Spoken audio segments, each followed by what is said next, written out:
Hello, I'm Paul Peterson. If we sprain an ankle, the first thing we do is change our movement pattern in order to favor the injured side. We compensate by shifting our weight to the uninjured side. This changes how gravity flows through our structure, as well as changing the flow of energy, blood, lymph, and neural information throughout the entire system. It throws us out of balance. Integrative manual therapy is a form of therapeutic bodywork, using hands-on manipulation for therapeutic purposes that restores balance within the body. On today's program, we will learn more about this technique that assists the human body in moving to a place of better balance, better organization, and greater overall freedom and wholeness. Stay tuned for Aging in LA.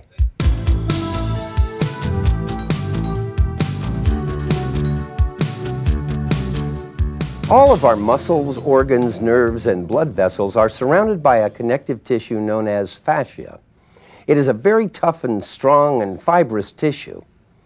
When connective tissue is healthy, it is pliable and elastic and allows the muscles, tendons, and ligaments to shorten and lengthen with flexibility. When imbalances exist within the body, the connective tissue becomes harder and much less resilient. This significantly affects how our muscles and joints function, and ultimately, how we feel. Chronic pain, neck aches, back aches, stiffness, and discomfort in the body are often the result of these structural imbalances. Today's guests both work in the field of integrative medicine.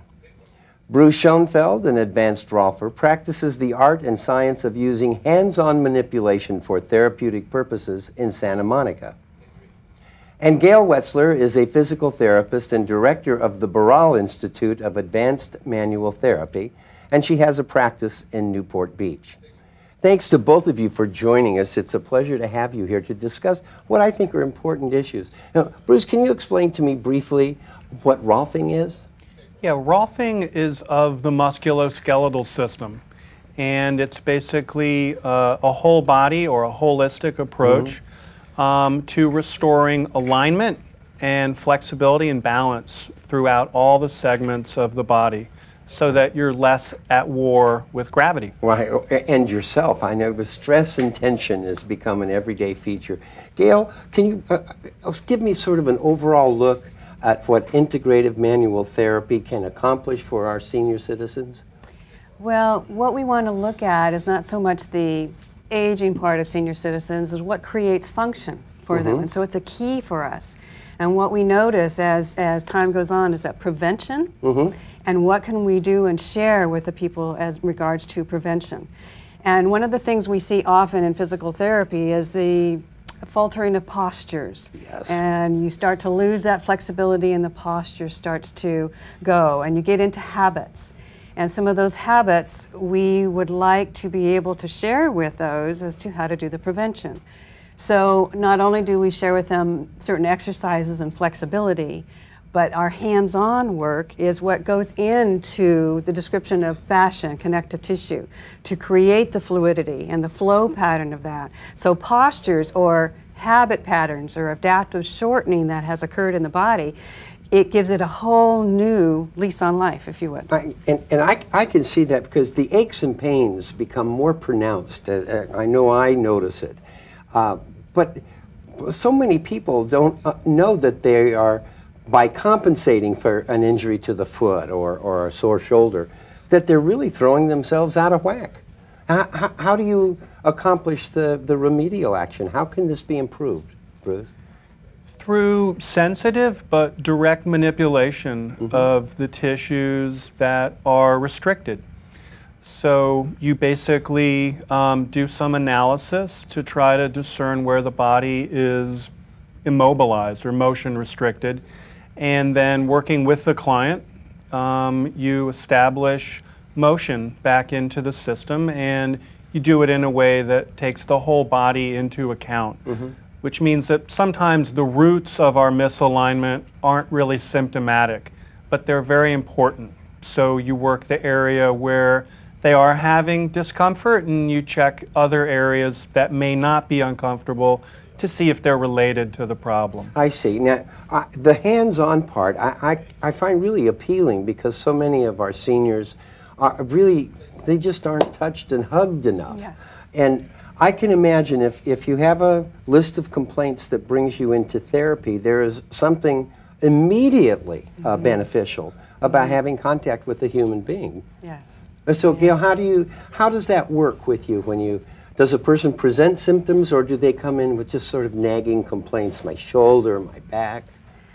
Well, they'll come in with initial symptoms, of course, of, if there's a knee problem going on or if there's a shoulder problem, a lot of back care is done there. But what is wonderful about the hands-on work that both Bruce and I put together, because it's integrated, that they may come in with a shoulder problem and they're not able to do the full range of motion, Right. and it may not be necessarily just in the joint. It could be in the whole fascial complex if they had a recent chronic breathing problem, an emphysema, if they have anything obstructive in that way, all the fascia of the system causes it to shorten in time. So the hands-on work find exactly the specificity of where that spot may be, where that tissue is really bound down to cause that lack of flexibility and range of motion for function. Bruce, when you do hands-on, can you actually feel these misalignments or these knots of tension, or I don't know what else to call them? Is it really apparent? It is. It's like any profession that has an artistic component to it. You become sensitive to differences in tone, differences in mobility, and differences in alignment. And so a lot of the assessment we do is just very practical, although it's maybe not something that is done quite often by many practitioners. So somebody may have a history of headaches or neck pain, and underneath it all, they really have a real leg length difference, which can be a part of the problem. So when you look at the whole person, sometimes you're finding these other areas that are a part of the mix.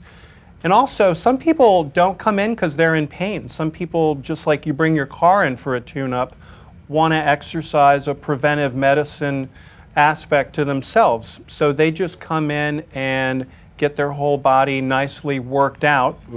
And it's a wonderful way to kind of give your body the gift of just optimal wellness, optimal health. Well, and which is a good idea for any age and any condition. In fact, we were mentioning earlier before the show got underway that this is across a broad range of things, pediatrics and having babies and all sorts of stuff, that this is something that can get your life in order because it is a holistic approach to the human being. So do you get a kick out of that when someone says, you know, I need a tune-up? Oh yeah, and it is for their wellness, and we're just seeing more and more people wanting to come in. They feel the benefits. Oh my gosh, my husband has this, or my sister has this, so they as soon as they get the hands-on and they can feel the difference inside of their body that they share. For women's health, for geriatrics, for those of us who are getting more active into sports and performance, and we want to keep that going, absolutely, wellness. Right, I understand. You know,